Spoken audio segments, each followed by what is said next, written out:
3 blue eyes white dragons. It's over, Yugi. You were never a match for me. Hey everybody, this is Rabbit. Welcome back to the channel, and today we're going to be reviewing the Yu-Gi-Oh! Master Duel free-to-play card game, and by extension also the current state of the Yu-Gi-Oh! Game, because it turns out Master Duel is very close in terms of how it plays to the physical card game. Now at this point, the Yu-Gi-Oh! Card game is around 25 years old, so if you are expecting the experience from the very first Yu-Gi-Oh! Anime where you play one monster, set one face-down card and pass, then you will be very surprised at exactly how far the game has come since then. Now for the first part of this video, I'm going to look at Master Duel as a free-to-play game, and of course as a UI for the card game itself, and go into some of the details of how I feel that stacks up. Before the second part of the video, we're going to be going into the current state of Yu-Gi-Oh! As a card game, and some of the advantages and disadvantages that it currently has over contemporary card games. Now, while the Yu-Gi-Oh! Card game is no stranger to the electronic space, the Master Duel is probably the first version of the game that is essentially just the paper game but online, very similar to Magic the Gathering Online. While it does have some features that differentiate itself from the physical card game, they aren't that big, and on the whole, if you can play Master Duel, you can play the game of Yu-Gi-Oh! As well. Master Duel also receives fairly frequent updates that add new cards, adds new archetypes, and keeps it at least somewhat up to date with the state of the current card game. Now, one thing I'm going to say right off the bat is that if you're familiar with games like Hearthstone or Magic the Gathering Online, you will feel right at home with the Master Duel experience. It has ranked play, it has casual play, it has limited time modes that you can mess around in that even has some rewards. It also has a solo play mode where you can check out different decks, learn how the game plays, generally all that stuff, and of course it has a cash shop. Now, obviously the gacha mechanic with any card game is the opening of card packs itself, and we'll look at that a little bit later. Now, one thing I will give Master Duel credit for is that it does actually a pretty good job of boiling down the incredibly complex game of Yu-Gi-Oh! Into a fairly simple and easy to understand UI. The game does a fairly good job of reminding you when you do have abilities that can be activated, and as long as you read the cards, you should be good to at least have a basic understanding of the game, even as complex as things can get. To give everybody an idea of exactly where I'm at in terms of my skill level, during the last 2 ranked seasons I managed to make my way up into low diamond both times, and considering that those were my first 2 ranked seasons, that's pretty good, at least in my opinion. If you look at the ranking ladder, this is about where I sit in terms of overall skill, so I at least kind of sort of know combo lines and how the game generally flows. With that being said, I definitely wouldn't consider myself an expert on the card game by any stretch of the imagination, but I do at least know enough to play my own deck and play around most of the common enemies. This obviously brings us to our first point. The Master Duel ranked play system is pretty good. There's a bunch of different ranks, and while the ranks do reset to some extent each month, you don't have to climb all the way back to the top each time. You can also get some rewards for climbing up the ranked ladder in terms of both gems and card packs, so there is at least a reason to attempt it. There's also the casual game mode. It has absolutely no stakes, it's basically just a place to mess around in. The game does feature a wide variety of limited time modes. Some of them are seasonally themed, others are just random conditions you have. Additionally, there's also tournaments that you can participate in if you want to test your skill against some of the better duelists. The solo play mode deserves a special mention, and I would highly recommend that any new player go into the solo play mode. While the game will give you a deck to start out with, the solo play mode doesn't require you to have any kind of deck to go through it, as the game will generally give you a deck to complete the challenges. Additionally, the solo play mode goes through all of the different summoning types, mechanics, etc., and even if you start going deeper into the solo play mode, will show you specific decks and gimmicks that decks can have, such as playing out of the graveyard, the extra deck, etc. To top it all off, the solo play mode can give you some pretty decent rewards, especially the very early solo play matches tend to have very high rewards for the relatively modest tasks they ask you to do, although as you go up the ladder, the rewards do start to thin out a bit, especially as you start getting into some of the more annoying and tougher challenges. Of course, this does bring me to one of my primary gripes about the solo play mode, and that is many of the challenges aren't specifically challenges. In a lot of the later challenges, what you essentially get is a weaker deck than your opponent and a completely random draw, so it's less of a challenge and more of a trick to see if you can draw your best hand while hoping your opponent doesn't also draw their best hand. So it's more of an exercise in trying to figure out when it's time to just call a duel and restart, rather than actually trying to figure out a puzzle, which upon further reflection is not a bad skill to have if you are going up the ranked ladder for Master Duel. As far as the shop for Master Duel, it contains basically everything you would expect from a card game shop. You have all kinds of cosmetics you can get, deck boxes, sleeves, even playing fields, in addition to basically card packs. Now, at the time of recording, and I do expect this will probably change at some point in the future, although exactly when I can't say, everything in the shop is currently available for gems. So you can earn gems simply by playing the game, and in theory, at this point at least, you could get everything in the game, including cosmetics, completely free to play. That being said, the rate at which you earn gems will drop off very significantly from when you first start the game. Just anecdotally, between the various challenges, solo play modes, etc., I was able to build up a war chest of well over 10,000 gems in the first week or so of play. However, my experience is that what you can expect to earn daily in terms of gems is only a few hundred, so obviously that is the new player starter experience where they want to give you a nice pile of resources in the beginning so you don't feel like you're too weak at the very start. Now, this is the part of the video where we start talking about the card packs and by extension start transitioning more into the discussion about the state of modern Yu-Gi-Oh! The card packs are split into actually a few different types of packs. The first one and the most basic is the Master Pack. Now, the Master Pack can contain theoretically anything. In the video in the background, I am opening a pack of 30 Master Packs that was a 2025 special deal, and as you can see, I am getting basically any and everything, a complete shotgun blast in terms of both eras and archetypes of cards. It's actually kind of difficult, no matter how many Master Packs you open, to get enough cards that are cohesively from a singular archetype to build a single deck that will really do anything of note. To give you an idea of exactly how unlikely, the current card pool is 8,421 generic cards in the game of Master Duel. That is a lot of cards to pull, and there are well over 1,000 ultra rares, so the odds of getting any one specific ultra rare you need is incredibly low. Of course, that also wraps around into the gacha mechanic, the actual pulling of cards from packs. You can buy packs individually. This will be a single pack of 8 cards for 100 gems. However, the 1,000 gems that give you 10 of these packs is actually a better deal and generally has a higher drop rate in my experience. If you spend 1,000 gems and get 10 packs of 8 cards each, on average, I generally get about 2 ultra rares and around 4 secret rares. Obviously, there is some significant fluctuation up and down. However, if you open a full pack of 10 and you don't get anything, the game does guarantee higher rarity drops on the next pack of 10, so it does at least have that forgiveness mechanic for bad luck. Of course, like I said, if you were just opening nothing but Master Packs, you would have a very low chance of putting together anything even resembling a coherent deck. So you will usually find 2 other types of packs. You have the special packs, which are usually generally available, and you can just pick those up in the same way you pick up Master Packs. However, half of that pack will be much heavily weighted towards one specific type or family of cards, and then you have the secret packs. The secret packs are technically always available, but you can't actually see them unless you pull or grab a card from an archetype that the secret pack represents. For example, if I were to craft a Sprite Blue, I would immediately get access to the Sprite secret pack, which is heavily weighted to have Sprite cards. Generally, in these secret and special packs, the first 4 cards can basically be anything, but the next 4 cards are guaranteed to be something from a much smaller list of cards. My best advice if you do want to play Master Duel and you want to get off to a fairly good head start is that you should definitely try to find an archetype that has its own pack, and you should focus very heavily on trying to pull packs from that archetype.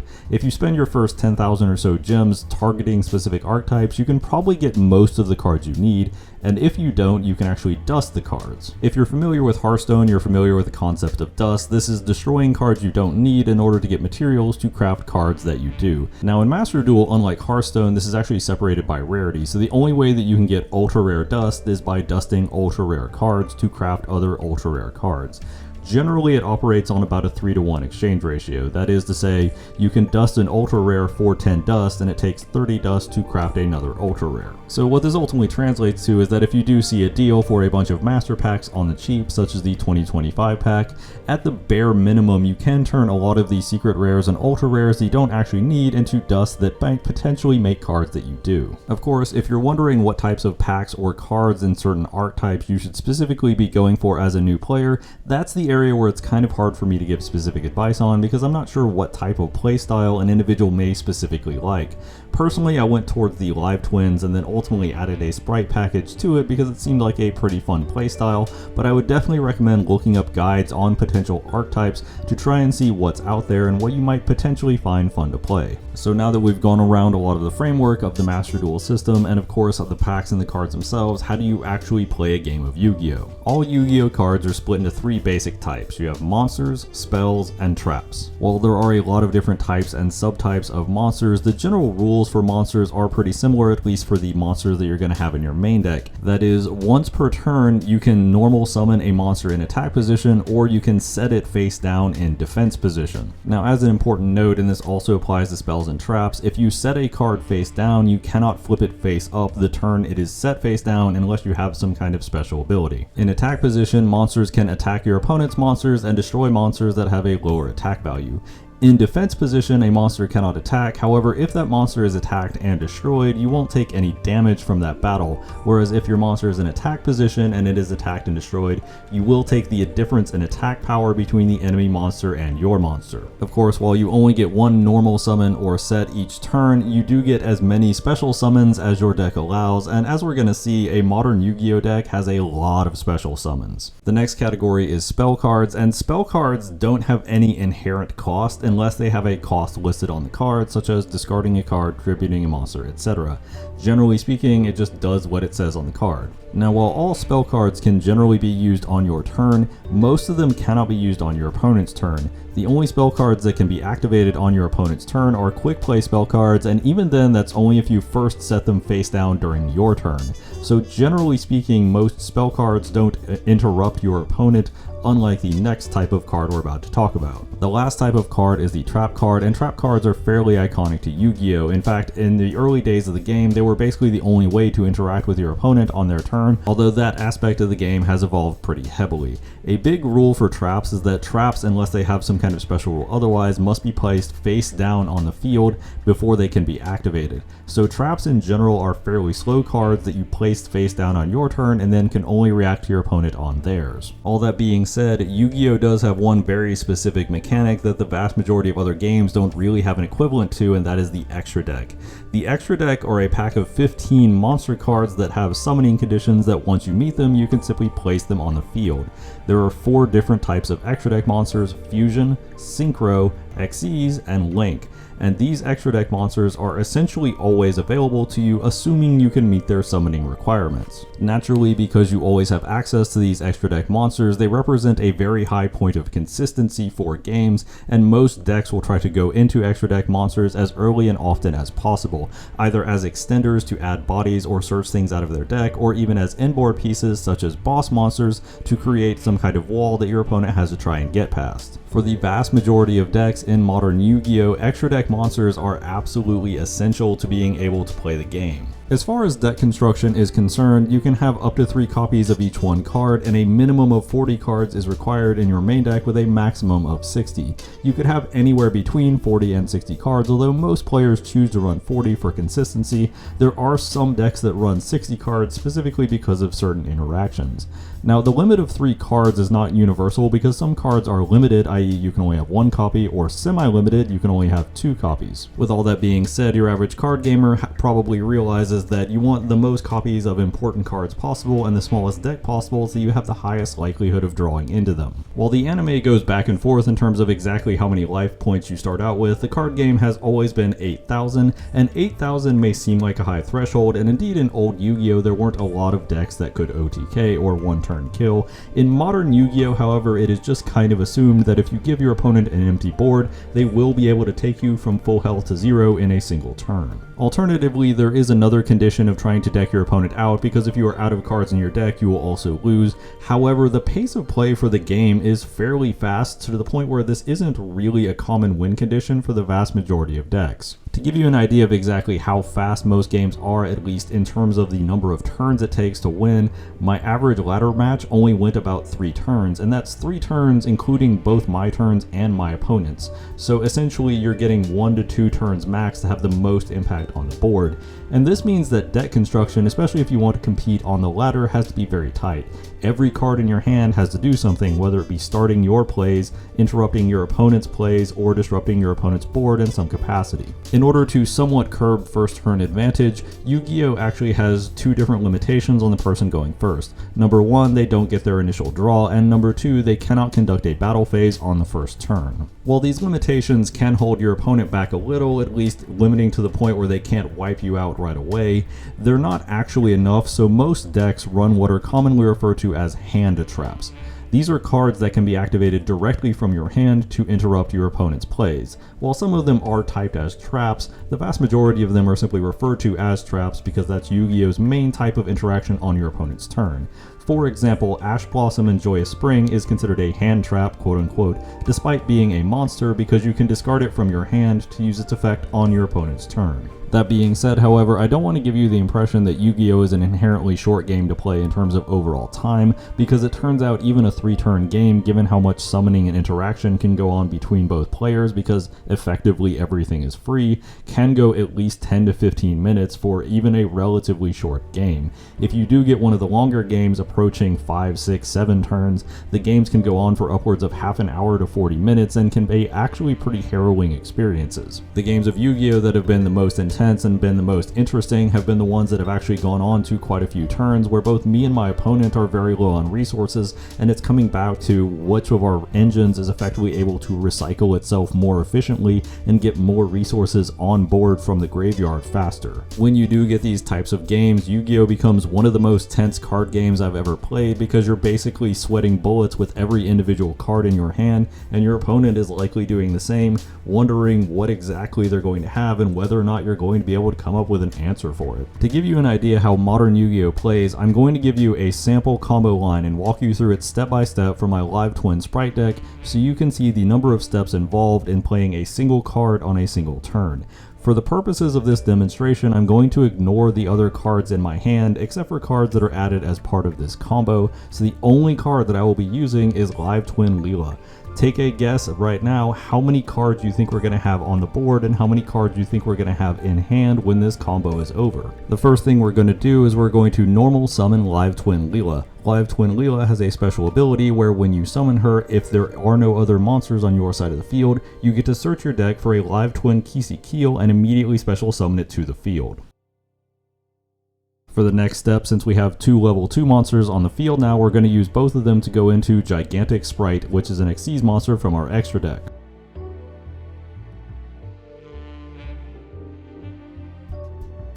For the next step, we're going to use Gigantic Sprite's ability and detach one of the materials to search our deck for any level 2 monster. This will lock us into only being able to special summon level 2, link 2, or rank 2 monsters for the remainder of the turn. Fortunately, most of the Sprite and Live Twin monsters are level 2, link 2, or rank 2. The monster we're searching for specifically is Sprite Blue.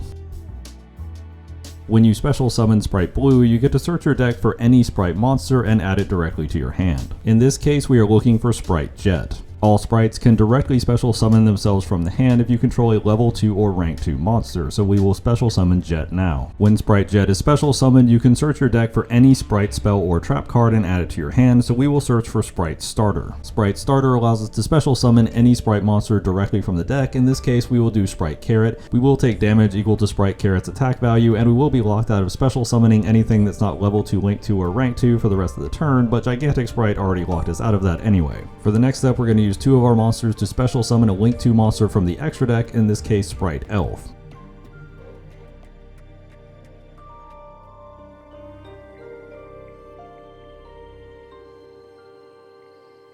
Sprite Elf will use its once per turn special ability to special summon a level 2 monster directly from the graveyard, in this case Live Twin Kisi Keel. Next we will use Live Twin Kisi Keel and Sprite Blue to special summon a link 2 monster from the extra deck, in this case Evil Twin Kisi Keel.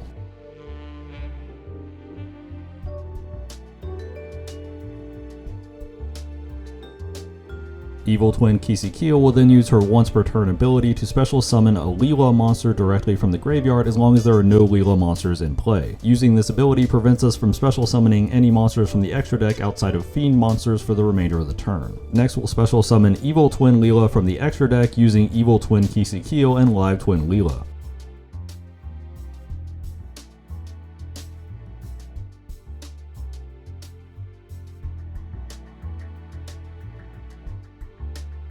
And to complete the combo, we'll use Evil Twin Leela's ability to special summon any Kisikeel from the graveyard once per turn to bring our Evil Twin Kisikeel back, which will also trigger her on summon effect to draw us a card as long as there is a Leela in play when she is summoned. Now at the beginning of this, I asked you to guess how many cards we would have in hand and how many monsters we would have on the field at the end of this combo, and as you can see, we have 4 monsters on the field and 5 cards in hand. So this was effectively a card neutral combo. We still have the same number of cards we have in hand that we did at the start. And remember, this entire combo, this entire snowball started with a single live twin Leela. Of note, this is not the most powerful and it is not the most complicated combo in the game right now. This is just a fairly run-of-the-mill sample combo. The combo line aspect combined with the high pace of play in Yu-Gi-Oh! Does make the game somewhat unforgiving, and especially to a new player as you start climbing up the ranks is going to make it feel somewhat insurmountable. The learning curve is indeed pretty steep, but I don't think that the combo lines themselves are actually the most difficult part of the game, at least from a new player perspective. What I would actually say is the most difficult part of the game is the fact that Yu-Gi-Oh! Is in fact an eternal format. Everything is legal unless it has been specifically banned,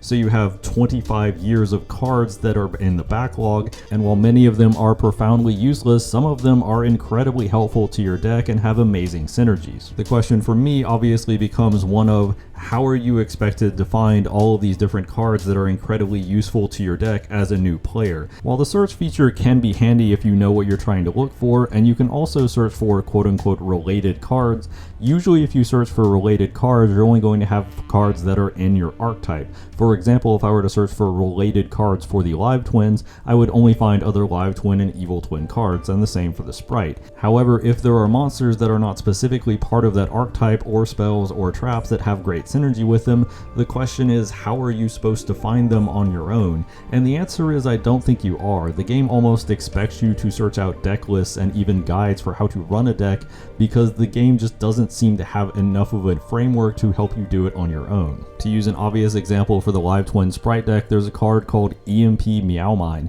EMP Meowmine is not part of either archetype, but you can special summon it as long as you have a Link 2 monster on the battlefield, which, as you can see, we end on quite a few of them. Additionally, if a Link 2 monster is sent from the field to the graveyard while the EMP Meowmine is in your graveyard, you can banish the Meowmine to bounce something back to your opponent's hand, which is an incredibly useful piece of passive interaction. So you can use it while you have Link monsters on field to provide extra bodies to fuel extra plays, and then once you have used it to summon extra monsters and it's in your graveyard, you can use it to interrupt your opponent if they start taking out your monsters. But there's really no way that you would find Meowmine without specifically looking up a deck list and seeing another player that's using it, because while it has good synergies with both of the archetypes, it's not directly connected to either of them, so it wouldn't show up in any kind of search unless you just looked through every level 2 monster in the entire game. Another significant obstacle for new players, at least in the beginning, is going to be building up a handful of staples. These are cards like Infinite Impermanence, Ash Blossom, Called by the Grave, Maxi. These cards are used in almost every deck, and these cards are insanely good, but they're also ultra rare quality cards, and they're not in any of the packs really. There are some special offers where you can sometimes get a single copy of the card, and maybe you'll get lucky, but on the whole, you are probably just going to have to craft these cards in addition to some of the more corner case staples. On top of that, you have things like extra deck monsters, which knowing which extra deck monsters you can go into is an entirely different skill that you're just going to have to hone. For example, in my current deck, I use Sky Cavalry Centuria because Sky Cavalry Centuria can go into Zeus, and I didn't even know this deck could make Zeus, but it is a really handy piece of information to have. Additionally, because this deck locks itself into level 2, Link 2, and Rank 2 a lot, the Link 2 toolbox, such as IP Masquerena and SP Little Knight, is also insanely useful for this deck. And again, if you're not intimately familiar with a lot of the cards that people play, how would you even know that these cards existed, much less that you needed to find them or craft them? Of course, this does wrap around to something that I would highly recommend every new player do, and that is try to acquire a nice collection of these staples. That way you can use them across a wide array of decks, and you're not necessarily having to scramble for them every time a deck calls for them. Of course, the fact that they are both ultra rare quality and many of them are not even located in specific packs does create its own set of issues in terms of how are you supposed to acquire them without simply dusting a bunch of other URs, and in that case I don't really have a good piece of advice for you. I had to dust a lot of URs just to get this deck up and running. For the first probably week and a half to 2 weeks, every UR that I pulled either went directly into the deck or got dusted to make something that went into the deck. And this is where it comes back around to, you kind of have to have a cohesive plan. You probably want to at least understand how an archetype looks, if not look up deck lists of people who actually play the game a lot more to see what people who with a lot more experience are doing with these cards. Of course, learning and building your own deck is only one half of the equation. You have to understand your opponent's deck, even if you have interruption like Ash Blossom or Infinite Impermanence to try and slow down your opponent's plays. You kind of have to know the exact point in their plays that is best to use them. You could easily end up wasting your interaction on something that isn't even really that much of a speed bump for your opponent. And this is going to be another big obstacle, is learning the major deck archetypes that you're going to run into on the ladder, and even then there are actually a considerable number of rogue options that especially an inexperienced player with a suboptimal deck can easily lose to if you don't understand how to interact with them or how their cards work. Of course, like all challenges, you just have to take this one step at a time. As I said earlier, I started with the Live Twin package because they had a Live Twin offer on available, and then I started looking through the Live Twin cards and filtering them to see which ones were useful, and once I felt I had a good grasp on how to run Live Twin combo lines, I started expanding into Sprite, figuring out what of those were useful, and it wasn't until I got to the point where I was hitting a bit of a wall that I started looking up other deck lists to see things like extra deck monsters or other main deck staples that could potentially help the deck out with more consistency or with more power or more interactions. That may sound like a fairly involved process, but it only ultimately took me about 2 weeks to make my way up to Diamond the first time, so I wouldn't ultimately say it was that time consuming. It was really just about getting the muscle memory for going through your combos and understanding in what scenarios you needed certain cards. For example, I started heavily favoring Sprite Carrot a lot more because a big piece of interaction that people were using to break my boards were things like Evenly Matched, which was a trap card, and Sprite Carrot can negate strap cards. So anytime I went through a first turn play, I would prioritize trying to get Sprite Carrot either on the battlefield or in the graveyard so it could be special summoned from Sprite Elf so that I wouldn't lose my entire board to a single Evenly Matched or Lightning Storm. So I guess it's about time to start vaguely steering this towards some sort of conclusion. Ultimately, Master Duel is a free-to-play game, and it does give you a considerable amount of resources straight off the rip, so if you are interested in Yu-Gi-Oh! Or seeing how Yu-Gi-Oh! Plays, you ultimately have nothing to lose by checking it out except for time. I will say, in my experience, the incredible speed of the game combined with the 5-card opening hand does lead to a lot of situations where hand space is incredibly tight, and even one dead card can be incredibly detrimental, and while the developers do put at least some level of effort into trying to balance out the speed of the game combined with the problem of the opening hand size and the randomness therein, especially with things like the extra deck, it's not always successful, and it does lead to a few feels bad games where it doesn't feel like there's anything you can realistically do to stop your opponent, or alternatively it doesn't feel like they can do anything to stop you. With that being said, however, the feeling of classic Yu-Gi-Oh! With the back and forth and the ha-ha moments are still very much there in modern Yu-Gi-Oh! It just happens at a faster pace and on an earlier turn. In older Yu-Gi-Oh! 8, 10, 12, 16 turns as you trade back and forth trying to fight for board, whereas in modern Yu-Gi-Oh! That same trading back and forth and fighting for the board still happens, it just happens in 3 turns, but you still have about the same amount of cards expended and played while doing it. And of course, like any card game, getting to the point where you truly understand the mechanics, the cards, your own combo, and even how to interrupt your own deck is a very satisfying experience that never really gets all that old. To top it off, I actually do like the monetization model in Master Duel because you can purchase everything with gems and you can earn gems completely free to play. Now, some of the bigger packs do require a rather large number of gems, but ultimately as a free-to-play player, you still have access to every element in the game, including cosmetics. Even the Live Twin pack, which was a special pack for the 25th anniversary, cost 2,500 gems, and I could still purchase that basically without spending any money, completely free to play. It came with the cool board that you see in the background of all my duels. That board even comes complete with its own soundtrack, although I'm not going to play it for you because I'm not 100% sure if it's copyrighted material or not, but it is pretty cool to have your own board and your own soundtrack while playing. And to cap all of that off, Master Duel has been wildly successful, is continuing to release expansions, and will likely do so for the foreseeable future, so it does also have longevity on its side. Ultimately, I would say if you are looking for an electronic CCG to spend some time on, you could do a hell of a lot worse than Yu-Gi-Oh! Master Duel, and you might even have some fun in the process. Hope you liked the video, hope you learned something. If you did, a like and subscribe always helps out the channel. As always, don't commit to shoes.